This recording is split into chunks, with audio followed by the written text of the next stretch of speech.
and especially for those who drove for more than 1 hour and 2 hours to come all the way to listen to me. So this is an honor to me, and I thank you from my heart. I'm an Egyptian, yes.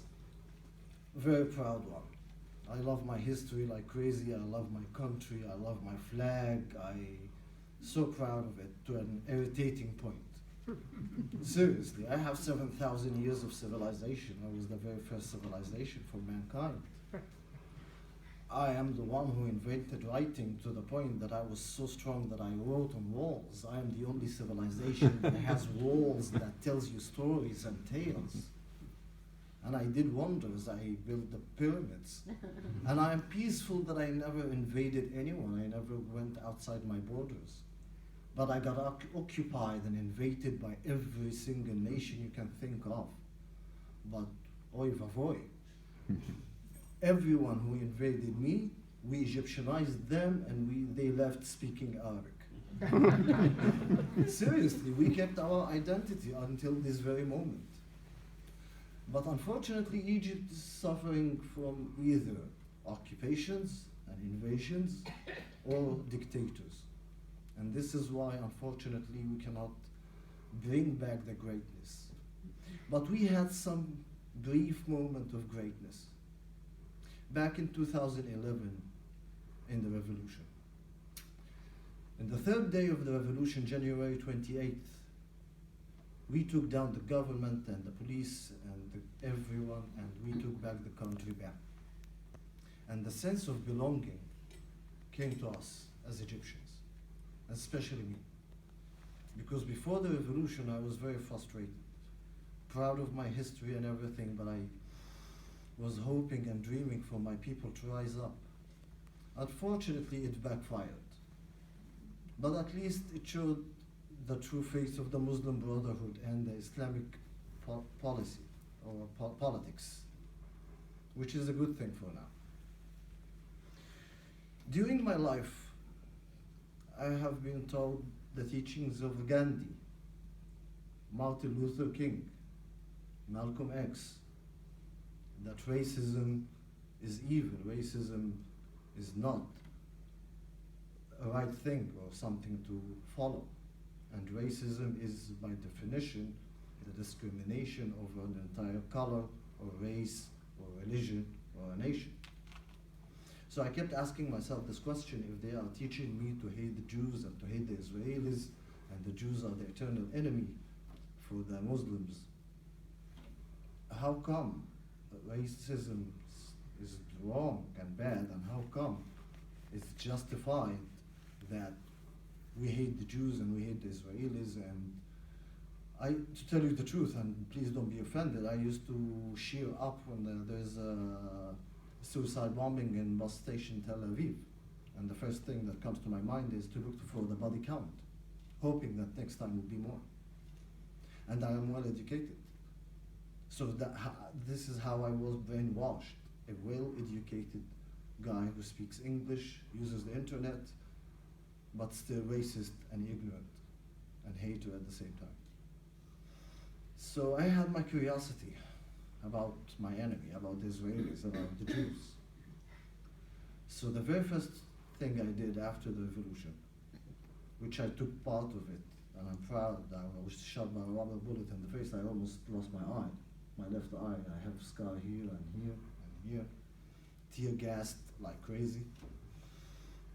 It was a great days.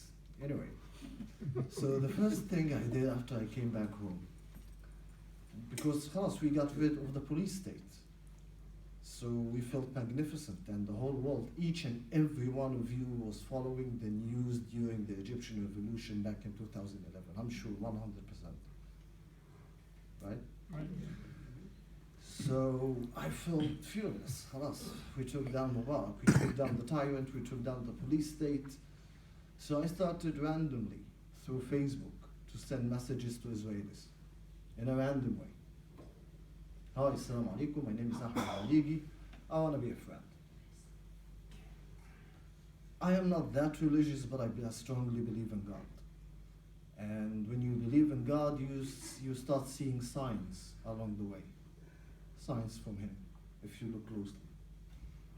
So my very first Israeli friend, my very first Jewish friend, her name is Or Brookman.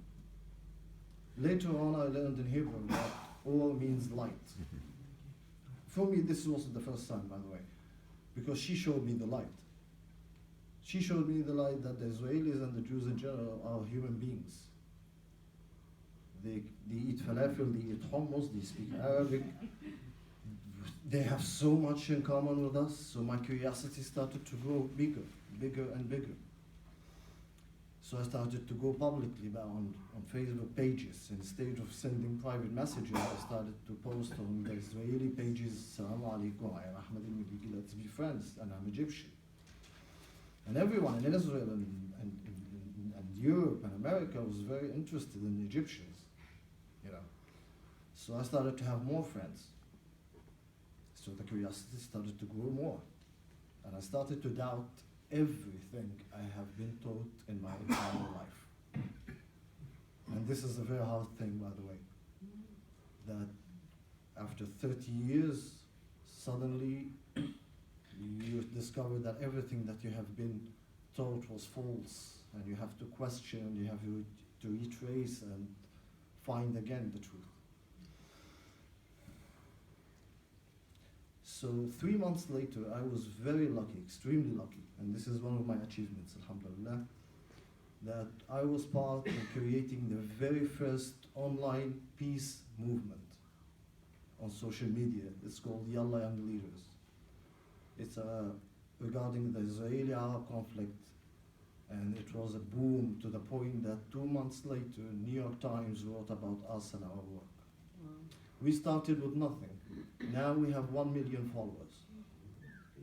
That's huge. We have an online academy that teaches conflict resolution and conflict analysis and peace building and citizens journalism. Then, a few months later, the Jerusalem Post reached out to me to write for them. So I said, this is a great opportunity, let's do it. So I started writing for the Jerusalem Post, which gave me a voice to speak and criticize my government and the wrongdoings that was happening in Egypt, describe my feelings about peace, my experiences.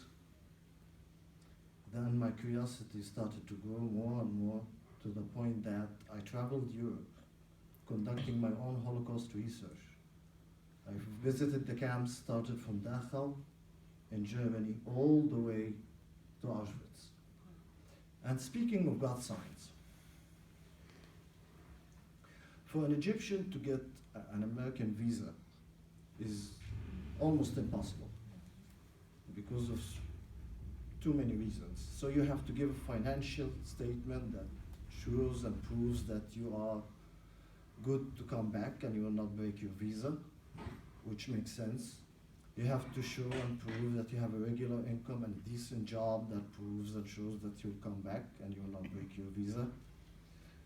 So when I applied for the American visa, all I had was 2 letters of recommendation. A letter of recommendation from Steve Lind, the editor-in-chief of the Jerusalem Post, and from Uri Savir, the Israeli ambassador who owns the Praise Peace Center, who created the Yalla Young Leaders, the peace movement that I restarted. So the Americans gave me 5 years visa. I don't know how. So this was like a God sign for me. Go to America. Reach out to the Jewish community there and the NGOs and see for yourself. So I think most of you are familiar with Airbnb. Yeah. So I checked Airbnb, found out the cheapest room I could get. It was in Brooklyn. So I went there. Oh, and by the way, I got my visa on March 27, which is the anniversary for signing the peace treaty between Egypt and Israel. That's another sign. Seriously, in all honesty. I went to Brooklyn. I went to my room in the Airbnb, and Airbnb owns hundreds of thousands of rooms around the world. So I end up open up the closet, unpacking my stuff, and I find a hat written on it, Israel Bonds. That's another sign. From all the rooms, I end up in the room of an Israeli who was there and forgot his hat or her hat. And I came back from the States. It was a very successful trip, keeping my activism online. Then I did my Holocaust research. So when I went to Germany to go to Dachau, a German friend of mine bought me a painting that was painted by a Holocaust survivor named Max Mannheimer. I never heard about him before, so I Googled Max, and his story is a heartbreak. Anyway, I posted everything that I have said. I posted on Facebook. So it's documented by time and date. So I went to Dachau, and I went to the director and I said, I write for the Jerusalem Post, I am an Egyptian Muslim and I'm here to do my Holocaust research. I'm not asking for a free ticket, but what I'm asking for is a private tour guide. I don't want to be with a group because I will have many questions and the groups will be irritated. So he gave me randomly, he selected Rebecca, a decent tour guide. I told her treat me as a prisoner, starting from the gate. The tour takes usually around 2.5 hours. Mine will stay more than 4 hours. I ask too many questions, I'm curious, not crazy. And during the tour,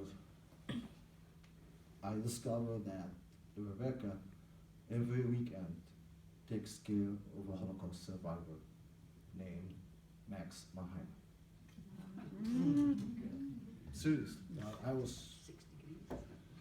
So I almost begged her on instantly that I want to meet with him. I have to. She said, okay, write a letter and I will give it to him. So in no time I wrote the letter, I gave it to her, she gave it to Max. Then she called me a few days later. I went to his house. I stayed for 3 hours with a 96-year-old man, filled with life, funny, knows everything around him. He's very important and he knows everyone and everyone knows him, but he's so humble and he was very warm. And he took me to his sanctuary, which is workshop where he paints, and no one is allowed. It's a no-fly zone for everyone. No one can enter. I had the privilege. Max that day told me, Ahmed, I survived death like avoiding raindrops. Because every day there were selections, like random selections of who are we gonna kill today. So when I thought about it, avoiding raindrops it's impossible. It's how can you avoid a raindrop? After this experience, it sealed the deal for me. It made me realize that Israel has every right to exist. And I knew that this is my purpose in life. I was lost, and this is my purpose, is to make peace between our people. And when I talk about Israelis and Jews, I say my people, our people. I never say they. For me, it's we are all one. We're cousins, we're family. We come from the same lands. We come from Egypt, all of us. But the media and the governments are profiting from the conflict. Really, they want us to hate one another, to stay ignorant. For example, in February 3rd, no, before February 3rd, on October 3rd last year, when the wave of attacks and terror started in Israel, stabbings, killings, ramming by cars, shootings, you name it. The BBC,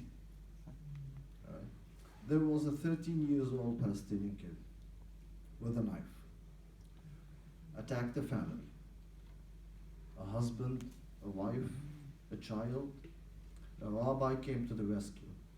He killed the rabbi, he killed the husband, he wounded the 2-year-old child, and the knife was stuck in the wife's back, and she ran for help.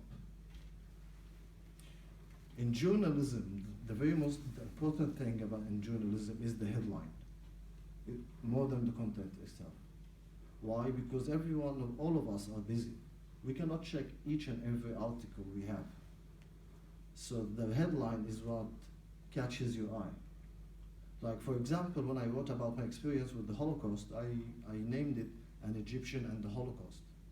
When you read a headline like this, it will make you curious. So you will click it. The BBC wrote about this incident, and this is a very tragic incident, that a boy is brainwashed to the point that he killed the rabbi, husband, tried to kill the wife and the child. So the headline for the BBC was a Palestinian shot dead in a Jerusalem attack and 3 killed. Who are these 3? And when you read, and from the first 2 words, Palestinian shot dead, instantly would come to your head that the Israeli forces, they killed the poor Palestinian. It will never occur to you that this tragic incident happened, and you won't bother yourself to click the headline. So I made a video about this. As I said in the beginning, I'm very proud of myself, very proud of my country and my flag. So I put the Israeli flag next to my Egyptian flag in that video, because this was very shameful from the BBC. The video went viral, of course, but unfortunately the media didn't stop. On February 3rd this year, at Damascus gates in Jerusalem, 3 Palestinians armed to the teeth, submachine guns, knives, and 2 explosive devices, 2 bombs. That's a lot. That was a huge attack about to happen. So a 19 years old Israeli police woman, or 19 years old girl who had a life ahead of her, 19 years old, Hadar Cohen. She stopped them asking for ID. They took out the machine guns and started shooting at her and her colleagues. And she was shot in the head, and while falling on the ground, she was shooting from her gun. That, for me, that's an honorable death for a 19 years old girl. The CBS, which is a big entity, huge news entity, also the headline was a Palestinian shot dead in Jerusalem attack. So we all lost it on the social media, and every one of us.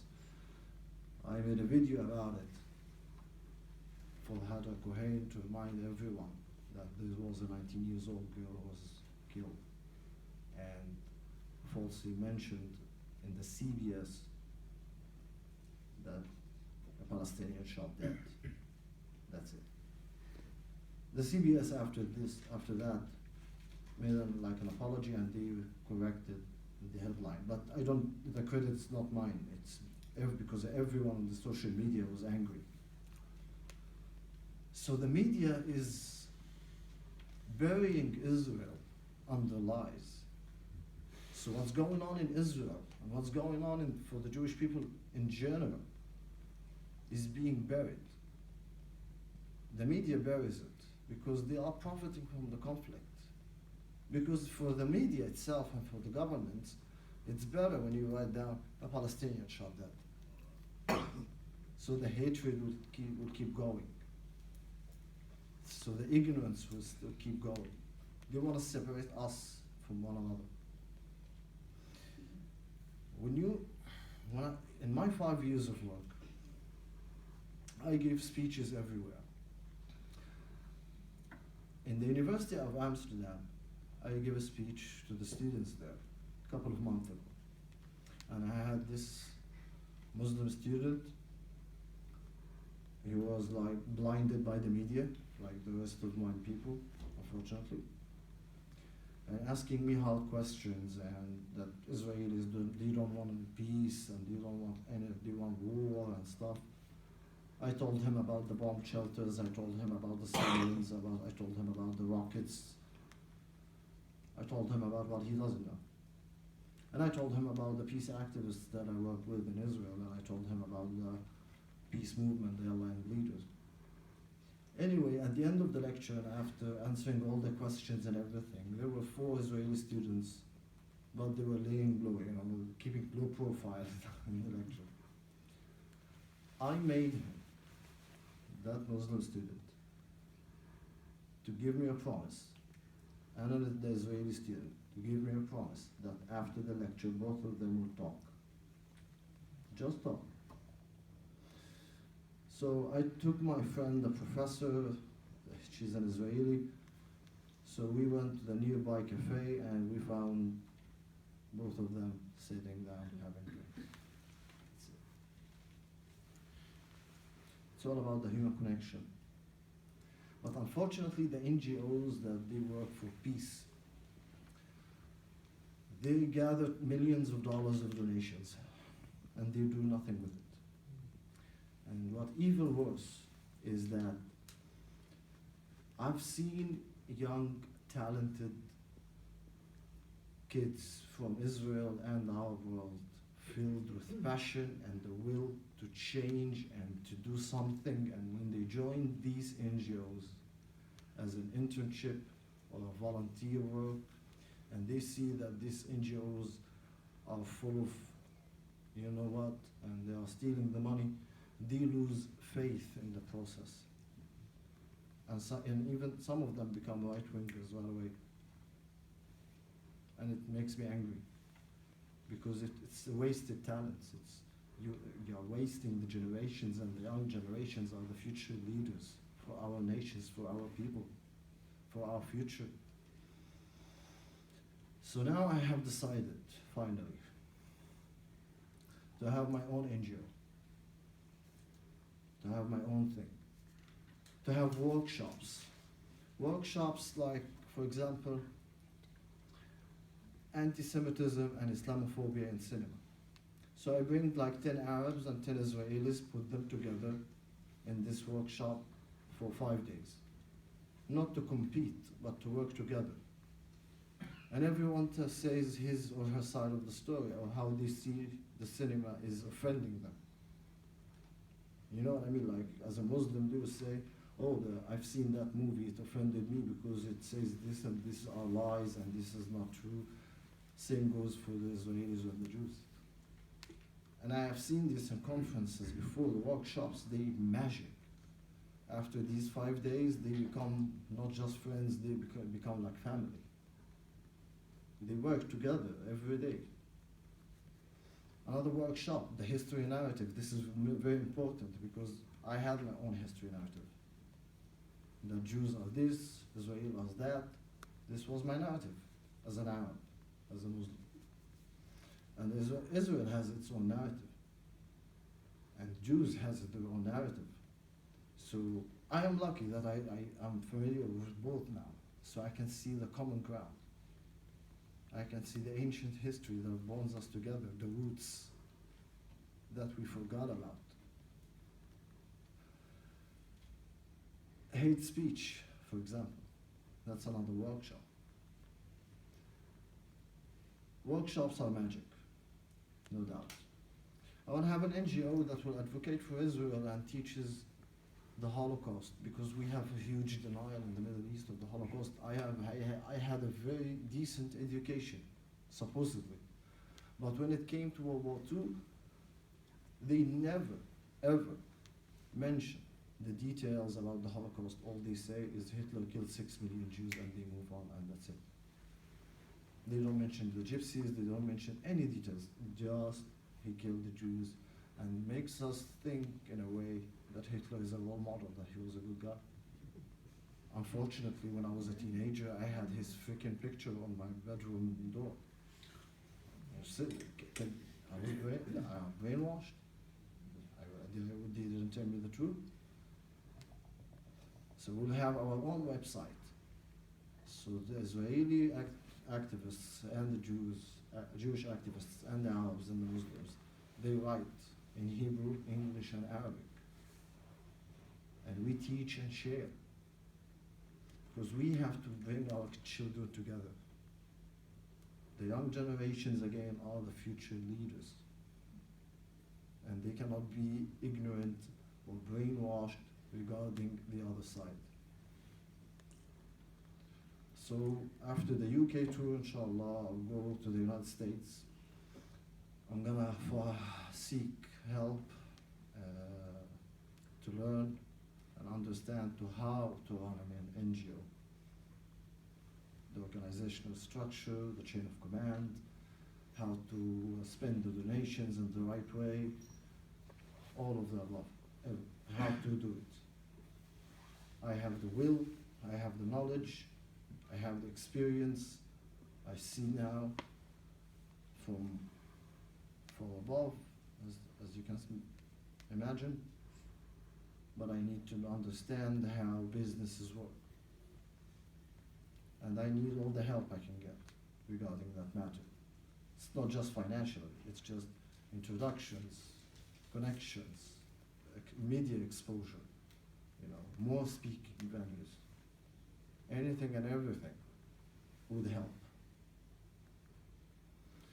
And the NGO will be called Peace by Peace. And like my former president Anwar Sadat said at the Knesset, that he's willing to go to the end of the world to achieve peace, so am I. In the past 3 years, I have traveled so many countries, so many cities, spoken everywhere, mosques, synagogues, you name it. I hope I didn't bore you. I hope that I was worth your trip. And please feel free to ask any question. Don't choose your words. Don't worry that I'll be offended. Ask all the questions you need, and I will answer them all until we're done. Thank you.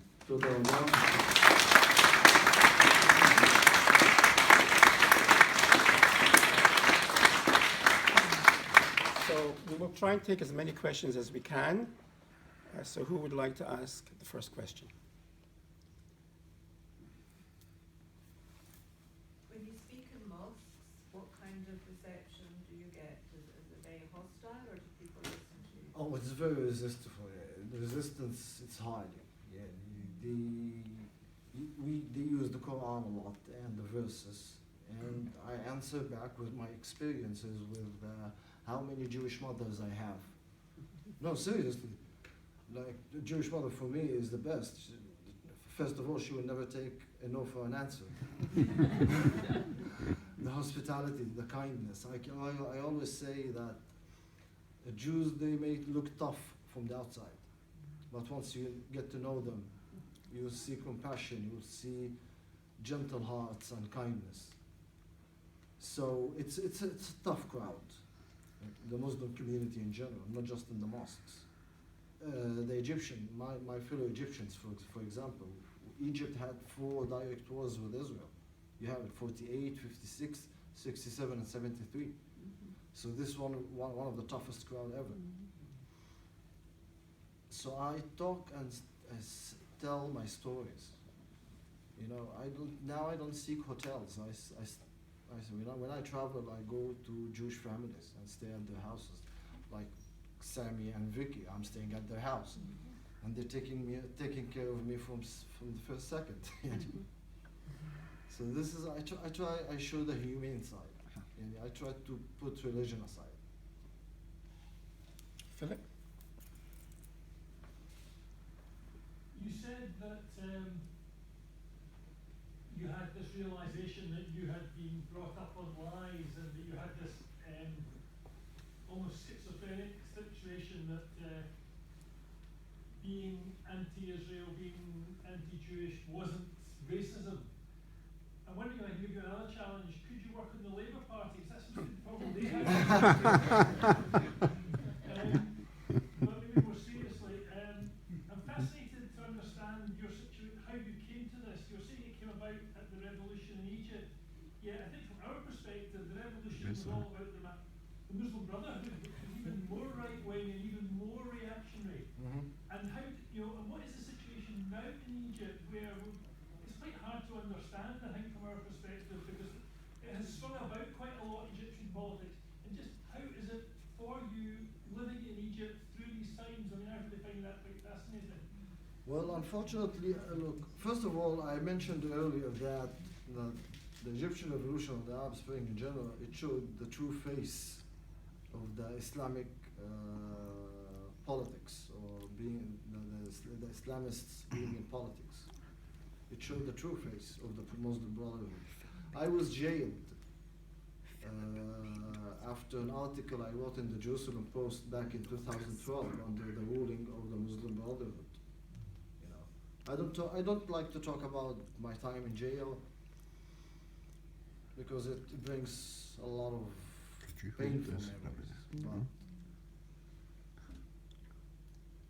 But the situation in Egypt now is under control.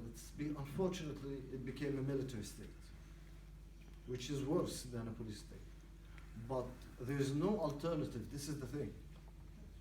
Yemen fell down, Iraq fell down, Libya fell down, Syria fell down. The only country standing on its feet in the Middle East, right next to Israel, is Egypt. So we have no other choice but the military state. So the political situation in Egypt, there is zero freedom of expression. You can easily go to jail because of a Facebook post, and I'm not kidding. I know activists who got 3 years in jail for a Facebook post regarding making fun of the government. It's not a Facebook post that mobilizing the people and asking them to go for a revolution. No, it was just making fun. Now in Egypt, they stop you in checkpoints, not just to check your ID and search you for weapons and drugs. No, they check your Facebook too. I swear to God, your WhatsApp and your Facebook, to see if you are pro-government or anti-government. Imagine that. Imagine living under that.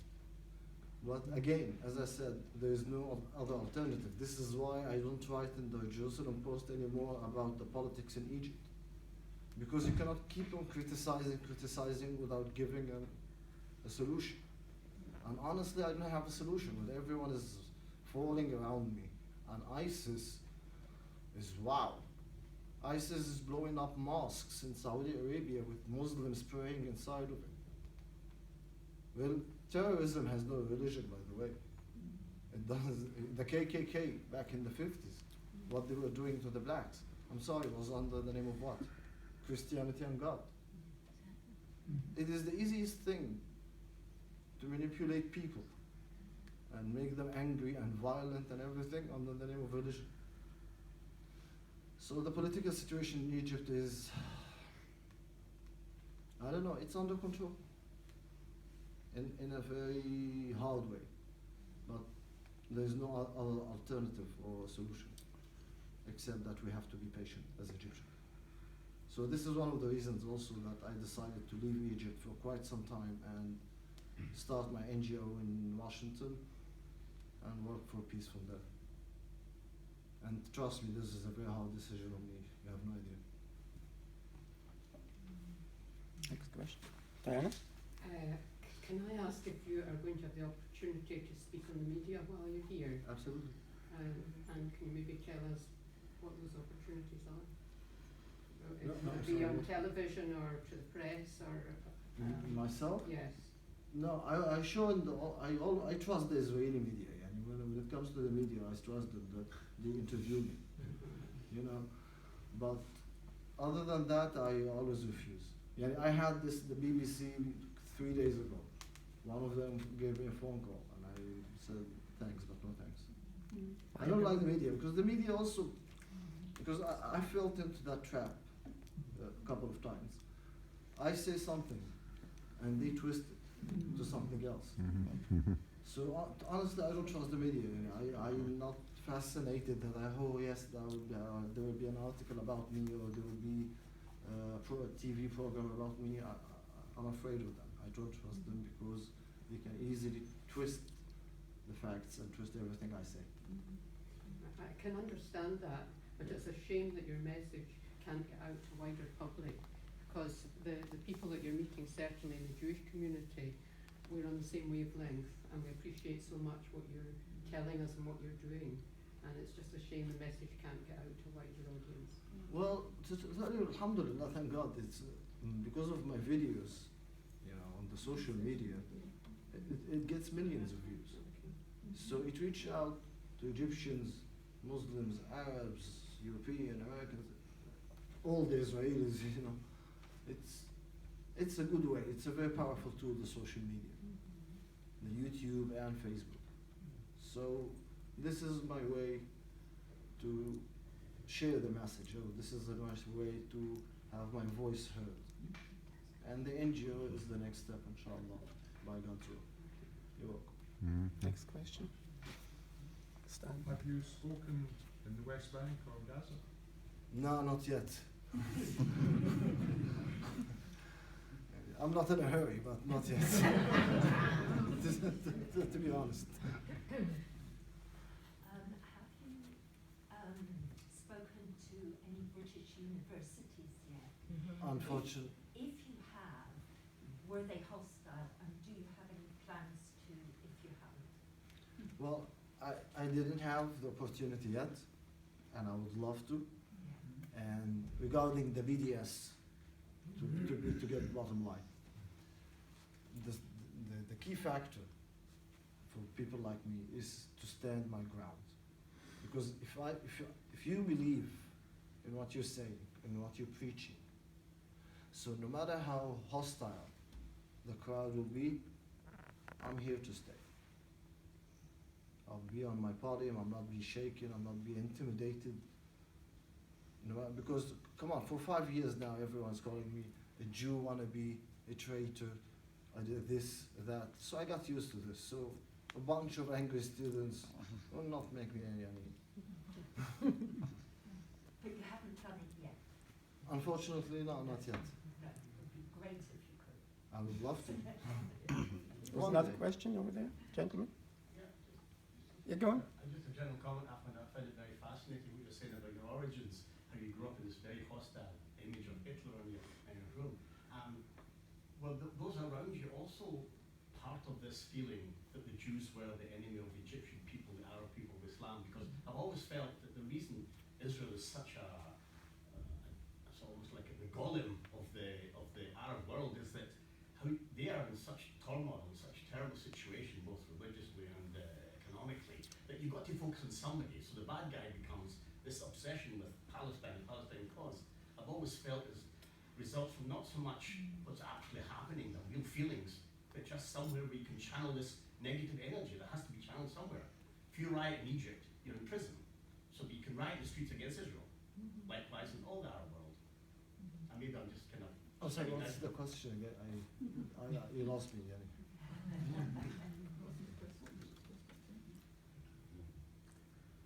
Yes, I grew up in a very hostile environment regarding the Jews and Israel as the enemies. On Yes. Israel, would you feel that it's more not so much that people understand the problem or issues, it's just it's the only channel they've got to express themselves?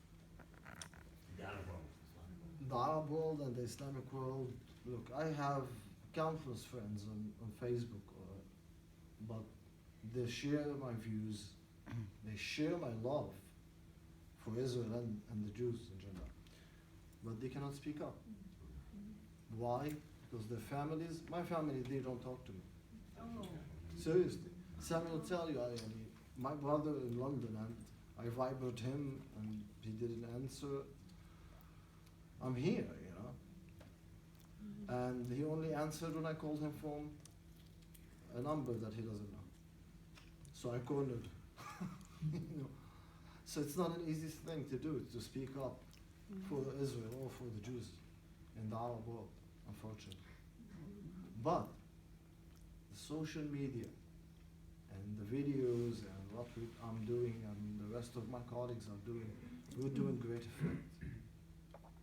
Yes, they cannot speak up, but at least in their hearts, they know the truth. Next question. So, I mean, Walter? I can't hold this Can you tell anymore. me what you think Israel does Don't do wrong? any longer. You've told me about your concerns in the Muslim already. world and the Arab world. That's enough already. What about Israel irritates you in the way they deal with the conflict? What irritates me, look, first of all, I cannot talk about Israeli politics that much because I don't live in Israel, right? But Israel loves to play like the crazy guy. And I get the point. My point is, my meaning is, Israel has scientific advancements and progress and amazing infrastructure, and Haifa, for example, is a role model for coexistence, right? And Israel has the means and the tools to promote itself very well, to show these positive outcomes or results. But for Israel, these days, especially these days with ISIS and all the craziness that's going on, it's better to play as the crazy man. So the attacks and Hezbollah with the 100,000 rockets pointed at Israel. So Israel has to be crazy for now. What do you mean by crazy? Crazy is like if you fire a bullet at me, I'll send an F-16 to bomb the shit out of you. I'm sorry for my language. Seriously, that's the bottom line. Anyway. Can I just say that, sorry, Karen, Ahmed's here to take part in a debate sometime this week On the 5th. about the two-state solution. And is it dead or alive? So it might be worth you maybe saying to this audience who won't be at the debate Okay. what you might be saying when you go there. Could you hold this a bit? Ah, Yeah, is that this will take some time. The one state, two-state solution. In 2014, everyone during the war in Gaza, so a lot of people were asking me why you're not writing about the Palestinians, why you never mention the Palestinians, why you always ignore this issue. I always, answer that Egypt and Israel are by purpose and I cannot fight on multiple fronts. So for me, Egypt and Israel comes first, and for me this is more than enough, it's too much on me. So I wrote an article in the Jerusalem Post called Gaza and the Lost Compassion. Since 1948, the Arab leaders were on the televisions, the conferences, we're gonna free Al-Aqsa, we're gonna free Jerusalem, we're gonna free the Palestinians, we are with the Palestinians, and so on, until this very day. My own country closed the borders, treating the Palestinians the worst treatment ever. And we have, as Egyptians, we have the solution. We have the solution to open up the border and make it under control, and we have the manpower, we have the military, we have everything we need, and the Israelis will never say no for that.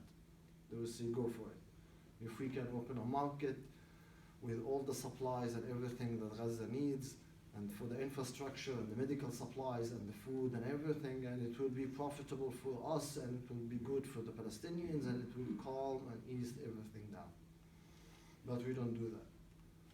We're closing the borders all the time, and they have built the tunnels, so it made us angry more against the Palestinians. And the Palestinians, from the start, since Camp David, they feel betrayed by Egypt. All the Arab world feel betrayed by Egypt. That we backstabbed everyone, and we went for Camp David and we signed the treaty. But we cannot have signed peace on behalf of everyone. You have to work for it by yourself. And the Palestinians are divided into Fatah and Hamas. Fatah, which is the PLO, and they are corrupted to the bones. They take billions of dollars from Europe and some of the Arabs, and they do nothing with it. regarding the Palestinians. Hamas, they are holding the Palestinians hostages seriously, in all honesty. Trust me on this. And especially when they doing a rocket launcher, for example, and they put it in the roof of that building. So Israel is cornered to do what? Stay silent about it. They will, of course, bomb the building. So Hamas is like killing their people, putting the Palestinians as a shield. They fire rockets from civilian neighborhoods in order to provoke the Israelis and the IDF to bomb these areas, which is filled with civilians, and the BBC will come and the Washington Post will come and look what the Israelis are doing. So one state, two state, I have a very good, amazing friend of mine, an Israeli friend of mine. He's a personal friend. I've met him many times. So he takes his camera and he asks, on topics, he asks questions to Israelis and Palestinians randomly. So when he asked the Palestinians, most of them, about the one state, two state, they said, we want a one state, the Jewish state, we want to live under the Israeli government. The medical care and the security and everything, we don't want to live under Hamas or Fatah. So the two-state solution is dead. Clinically, it is dead for now. Because if we give, for the Palestinians, if they have their own state, their own borders, Hezbollah and Iran will be there.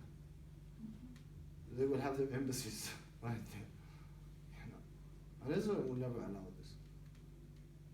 So Palestinians has and must realize that, first of all, the Arabs and Egypt are not there for them. There never was, there never will. This is in all honesty. My country and the Arabs, they never been for the Palestinians and they will never will. So the Palestinians has to be united and sit down on the table with the Israelis, because I say it everywhere I go, in every video I make, that I never ever see someone wants peace more than the Israelis. The Israelis are striving for peace. You know, the majority wants peace. Let's settle down, let's sit down and talk, and they want to move, they want to have this safe life, come on. If you live under the sirens, it's crazy. I cannot live like that. So the two states, it's dead for now. All right, the question? I'll change my question now because you moved on. Do you get annoyed when more settlements are built? Do you feel enough is enough and we should all try and give a bit? Settlements has to stop. And enough is enough, as you said. Because let's be realistic and let's be humane about it. You know, yes, the land is tiny, the land is small, but come on, expanding like this. No, I'm against the settlements expansion. Enough is enough. Let me tell you a story. I told Sammy today, a friend of mine who served in the IDF. When this is a personal thing, so I'm sorry I can't say it for her privacy. But anyway, the settlements has to be stopped. Enough is enough. Do you find that most Israelis that you speak to agree with that point of view? Regarding the settlements? Yeah. Oh, hell yeah, absolutely. It's common sense. Somebody hasn't asked. Chrissy. I'm just wondering whether you think the current chaos in the whole region is, although it's a dreadful thing that's going on, is perhaps an opportunity, because I wonder whether people in the Arab world are beginning to question what is going on generally in the Muslim Arab world, and beginning to be ready to rethink the stories they've been told in the past. I was waiting for this question. No, seriously. Last year, the Israeli ambassador in Washington, I was talking with him, and We were talking about the deal with Iran. Back in the summer, it was a huge thing. And the media, of course. So he said, Ahmed, because Iran also is not an ally to the Middle East, because the Sunni and Shia conflict. Right? I'm a Sunni, the rest of the Middle East are Sunnis except for Iran, so we already have a conflict with Iran. And Saudi Arabia, especially Saudi Arabia, is very aggressive regarding this issue, regarding this matter. This is Iran controls Yemen, and Yemen is in the border with Saudi Arabia. So when Saudi Arabia started striking Yemen, the first airstrike, the very first, was 100 F-16s. That's crazy. Even with the United States military, which is the biggest military in the world, they can do countless airstrikes, but not sending 100 fighters at one strike. That tells you how crazy and aggressive the Saudis are becoming. To the point that one of the ambassadors, he announced that they are willing to buy and purchase nuclear weapons if Iran developed a nuclear bomb. So the Israeli ambassador told me, it happens once in a century that Israel and the Arabs will agree on one thing. So now it's the time, and trust me, they are working together under the table, especially because of Egypt, because the Egyptian regime is very pro-Israel. And there is a very hardcore coordination, military and intelligence, targeting ISIS in Sinai. So Saudis now are becoming softer and more willing to work with Israel. So now it's the time. It's the perfect opportunity. Yes, it's chaos, it's sad, and ISIS and all of that, but this is the time. Lenny. Can I just come back to the one and the two-state solution? Of course you can. If a one-state solution continues, does it not necessarily mean that eventually the Israelis or the Jewish aspect of the state of Israel will be overridden by the volume of the Arab content, and as a result, Israel might not necessarily become a minority. the state of Israel? I get the question. It's true, when you think about it. But the only answer or the solution I see is, and this is what I tell the Israelis, making a constitution that no matter how many millions of Palestinians, because the problem is regarding the votings and the Knesset members and the government, right? So it's a constitution that applies and says the Israelis or the Jews will have this percentage, Palestinians will have this percentage, and that's it. No matter how many Palestinians there are. Do you get my point? Do I make sense? Even if the Jews are a minority within that country, can you still have that? As I said, if you do a constitution with the percentage.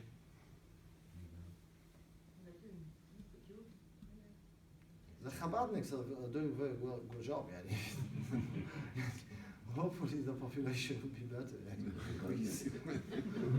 Very good. Next question, please. Rachel. Just like 20. With Egypt and Saudi Arabia now having special relations. No. This is my first time in the UK, so Stand up, accent. So take it easy. Okay. So you know that Egypt is friendly now with Israel. Yes. And Saudi Arabia also has the first embassy in Israel. No, they don't. Not yet. Not yet. No, they haven't. But with this, because normally Egypt, the press are full of hatred the whole time for Israel. With the stability under Sisi, is there less hatred now in the media, or less brainwashing? Well, yes. In my article, Gaza and the Lost Compassion, I wrote and I showed links to TV shows in Egypt, and that was a first, wallah, I swear. Asking some of TV anchors, asking the Egyptian military to interfere in Gaza side by side with the Israelis. One of the famous journalists in the Ahram newspaper, which is a state-owned newspaper, wrote a thank you article or thank you letter to Benjamin Netanyahu for interfering in Gaza. This was the first. This was like I couldn't believe my eyes. So it is changing, and Sisi, the regime is changing it bit by bit. He's smart about it. Like last summer, we did a TV drama for the first time. Look, let me tell you this. Every year in Ramadan is the holiest month for the Muslims. Okay, so in Egypt, in Ramadan we have so much drama on television, new drama series and TV shows. So every year there has to be a TV show about the fight between the Egyptian intelligence and the Mossad and the Egyptians and the Israeli spies, and we win and we are the victorious ones. But last summer, last Ramadan, for the first time, thank God, ever, alhamdulillah, a TV show about the Egyptian Jews. A real one, real stories about how they were solid part of the society. And speaking of Egyptian Jews, and this was my last article I wrote before I come here, I called it the Egyptian Jew. I have a Facebook friend, his name is Isaac Kohei. Isaac was deported with his family after 1956. His father was arrested for quite some time before they were expelled from Egypt. And Isaac, in every comment and every time we spoke, I felt that there's a deep scar in him. Of course, he cannot forget that they were forced to leave their business, their schools, their houses, their everything with a suitcase. So I kept begging him and asking him to come visit me in Egypt, because a lot of Israelis and Jews, by the way, visit me in Egypt, and I take care of them and I show them everywhere, and we make videos together and for the peace mission, like. So when an Israeli comes to Egypt and with the pyramids right behind us and makes a video with me, that's something cool, like. Anyway, so Isaac finally, after 60 years, he came in March. I took him. The first day, we sat down in a cafe, we spoke, he was happy, we cried. Then I told him, what's your address? He said, no way, my home is there. Definitely there's a modern building or something, he stayed with. So anyway, I put the address in Google Maps. And I took him, and I didn't tell him where we're going. But from his description to the house, I said, Isaac, this is your house. So he said, Ahmed, come. You are leading the way, let me lead you the way. He took me to his school. After 60 years. And then we went to the synagogue, and he sat down on the very bench that he used to pray on when he was a child. And guess what? He brought with him his prayer book from childhood that was printed in Egypt in 1946. I swear to God. Philip? Question I was going to ask has been asked, so I'll ask it another one. You made the point about the Egyptian blockade of the Gaza Strip. This is something I've never understood.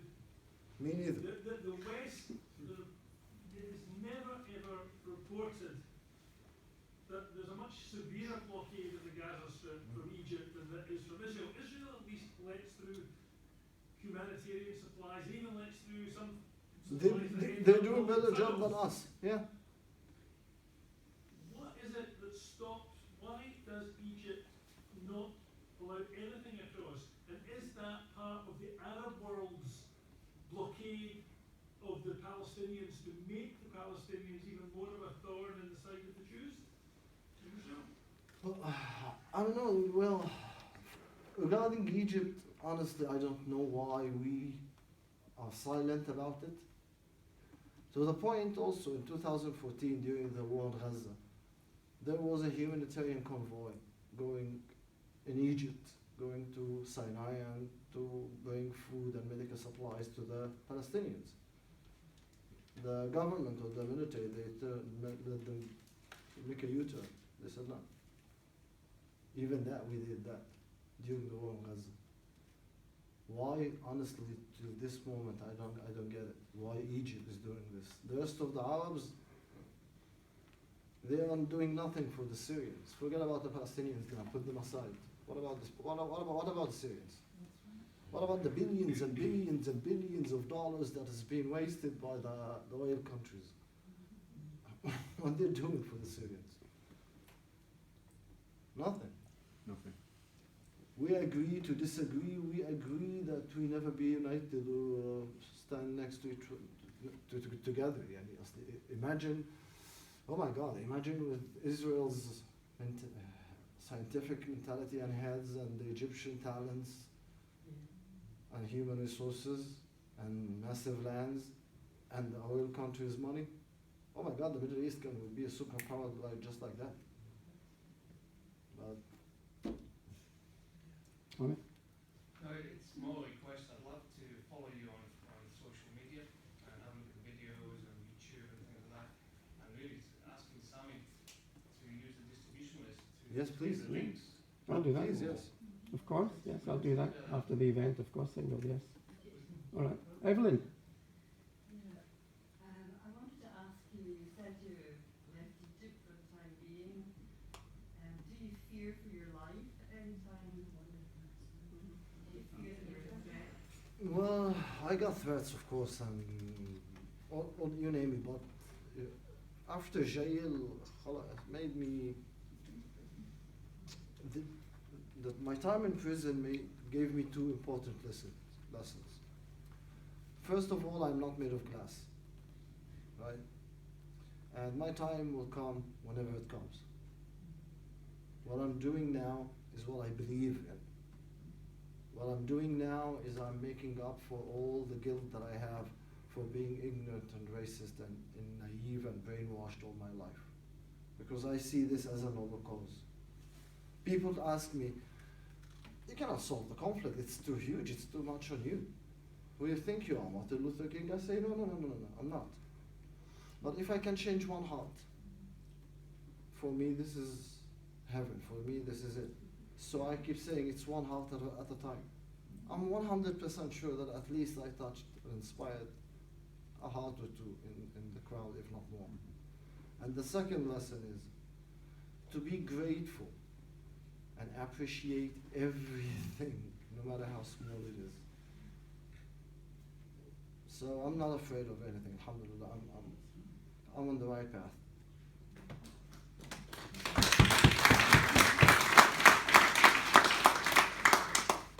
Ahmed, my Bible tells me that if you bless Israel, you will be blessed, and I believe that for you. I'm sorry, again? My Bible tells me that if you bless Israel, that you will be blessed, and I believe you will. Ma'am, in Genesis 12, chapter 12, 3, who blesses Israel will be blessed, who curses Israel will be cursed. I am blessed, and I'm feeling blessed, and I know it for a fact. Okay, any more questions for Ahmed? Karen?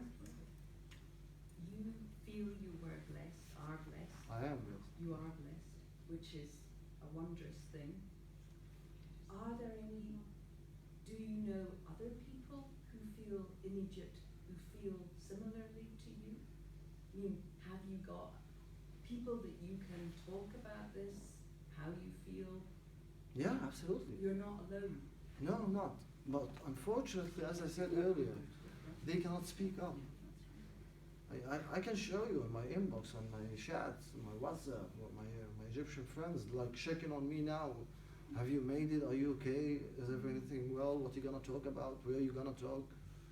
They are, Is there any problem with using social media within Egypt?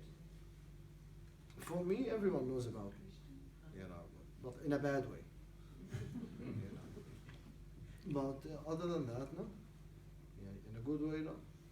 This is why I said, I answered your question earlier, ma'am, that I don't trust the media. I don't show up in the media. The Egyptian media asked for me a few times and I never. By the way, I showed up in Cairo, in Egypt, in a TV, live television. It was an interview with a T-shirt written on it with Hebrew, Shalom, and then English, Peace, Salam. Hebrew was on top. In an Arab TV, Egyptian TV, in the heart of Egypt. It was in Facebook photo. It's the one we use, I think, for the invitation for tonight's event. Yes. So if you have a look at the event again, you'll probably see the invitation. You'll see that. No, T-shirt. it's not. Is that this different? one. So you better send me that one so I can send Maybe it. the one that I was making the piece. Yes. on. No. So you have It is another the one. Same shirt, yes. Same shirt. Yes. Okay. Same shirt. Different event, same shirt. Okay. Isaac, you have a question. You don't need to stand up, Isaac. Thank you. I just want to congratulate you for the kind of bravery that you display. It's really not easy looking at some of the deep hatred that has kind of grown within the Middle East about Israel. I think people like you, you're the kind of people that matters, that can make a difference into any global debate about the conflict in the Middle East. You know, I came from a country too, like, I have said that here, that my country is one country where there are majority Muslims, but Israel is very popular. The Israeli flag is more bought by taxi drivers than the national flag. I am from Sierra Leone, West Africa. That explains it. Yeah, so I am studying in the UK on a Commonwealth scholarship. Over the years, kind of mobilized students, kind of campaign against former President Charles Taylor on blood diamonds. So I was at the ICC monitoring those trials years back. So like I have been working, but I come to realize that the issue about human rights is being unfairly treated when it comes to Israel. Oh, yes. So it's like my interest in terms of advocating, saying things about my views on what I see about the conflict in the Middle East kind of started growing. And I also said the last time to a professor that I am happy there was a vote in the UN, and I think African countries made a difference, Rwanda and Nigeria. Those were decision votes. I think it has to do, it was something like the UNESCO, like giving some other credential to the Palestinians, you know, wherein people did not accept that Israel should exist as a nation. You know, if you cannot accept the existence of a nation, then how do you think you should be given the rights of statehood and other privileges? So I think I was very pleased. That was a very good thing for me from Africa, getting our leaders to think, because they abandoned Israel. I read the history. You know, I had the former president or Prime Minister Golda Meir had a very beautiful project for Africa in agriculture. Or most of our leaders turned their back away from Israel. You know, as I'm participating in public issues, it's a kind of a desire within me to continue to make Israel a viable nation within our political system as I continue to progress in my aspirations. I want to use this opportunity to say hello to all of you, and I'm happy to be here. Thank you.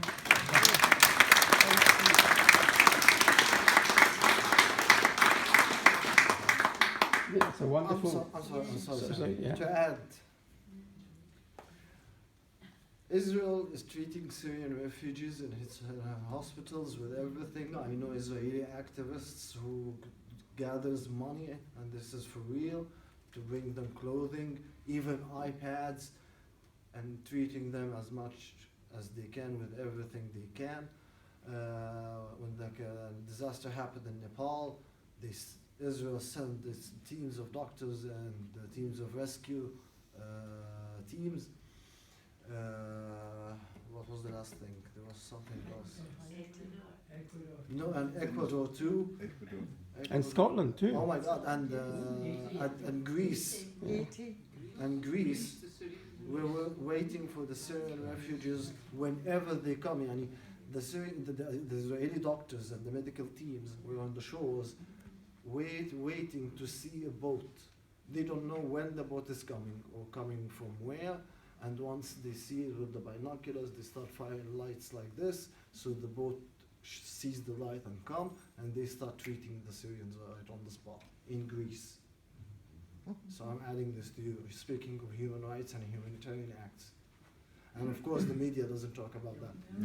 No, they Some of you may know that in the recent floods in Aberdeen, there were Israeli people up in Aberdeen and in England as well, trying to help them with the floods, and there was very little press coverage of that. So they do go all around the world, and they're usually the first people to be in most of these catastrophes. The famine was in Ethiopia. Israel sent a jumbo jet and picked up as many as they could. That's right. Whilst everyone else just sang songs and collected money. Anyway, I just want to say thank you to Isaac. Isaac is one of our supporters of Glasgow Friends of Israel, and we see him at the stall often on a Saturday. And this is the kind of support we have. It's not Jewish people or Christian people, it's just people who agree and believe and support what we're all trying to do. Any more questions? No. Now, obviously, we're not going to rush away, so Ahmed will be here after we stop. So if you've got any questions or any things you'd like to say to him, please feel free to do that. We'll be giving you some refreshments. There's just